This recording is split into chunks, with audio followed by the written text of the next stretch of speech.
Ukrainian President Volodymyr Zelensky has turned up pressure on the European Union, demanding the unblocking of a $90 billion support package and linking it directly to Ukraine's repair of the Russian-damaged Druzhba oil pipeline, saying Kyiv has delivered while Europe has delayed.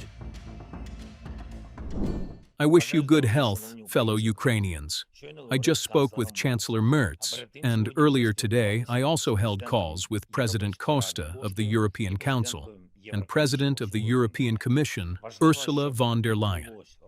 It is essential that the European support package for Ukraine, $90 billion over 2 years, be unblocked.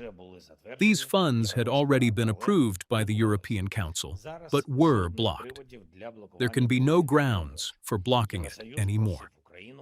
The EU asked Ukraine to repair the Druzhba oil pipeline, which had been destroyed by Russia. We have repaired it. We hope the EU will also deliver on the agreed commitments.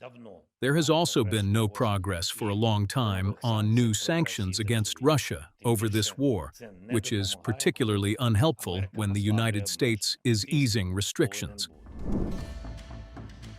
Zelensky said Ukraine has already restored the pipeline at the EU's request and is now expecting Brussels to honor its commitments, warning that continued hesitation risks undermining both financial stability and wartime support for Kyiv. Escalating his tone, Zelensky called for immediate action on the $90 billion package, fresh sanctions against Russia, and faster policy movement in Brussels, arguing that hesitation is weakening Western pressure at a critical stage of the war. In Brussels, EU Vice-President Kaja Kallas said a positive decision on the massive loan could come within 24 hours, but admitted the process has been repeatedly disrupted by political divisions and shifting positions among member states. Following Hungarian elections, there is a new momentum, and I expect a positive decision on the 90 billion loan in the next 24 hours. Ministers also urged to rapidly move forward with the 20 sanctions package.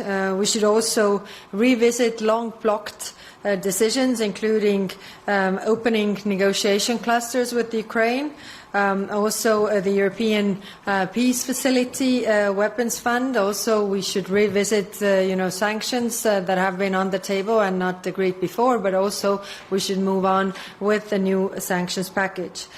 EU remains Ukraine's biggest supporter, in addition to the military and financial support. Also, our EU mission has now trained over 90,000 Ukrainian soldiers.